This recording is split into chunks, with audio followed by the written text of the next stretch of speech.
મહત્વપૂર્ણ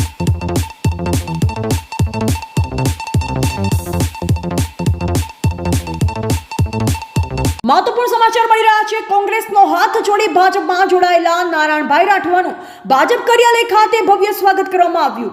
ગઈકાલના રોજ 35 વર્ષના કોંગ્રેસનો સાથ છોડી ગાંધીનગર કમલમ ખાતે પ્રદેશ અધ્યક્ષ સી આર પાટીલજીના અધ્યક્ષસ્થાને ભાજપમાં જોડાયેલા નારાયણભાઈ રાઠવા અને પૂર્વ નગરપાલિકા પ્રમુખ સંગ્રામભાઈ રાઠવાનું આજરોજ ભારતીય જનતા પાર્ટીના છોટાઉદેપુર કાર્યાલય ખાતે ભાજપના વરિષ્ઠ આગેવાન અને કાર્યકર્તા દ્વારા ભવ્યથી ભવ્ય સ્વાગત કરવામાં આવ્યું।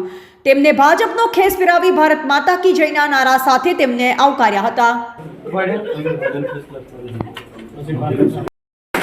भारत माता की जय, भारत माता की जय, वंदे मातरम, वंदे मातरम। भारत माता की जय, भारत माता की जय, वंदे मातरम, वंदे मातरम।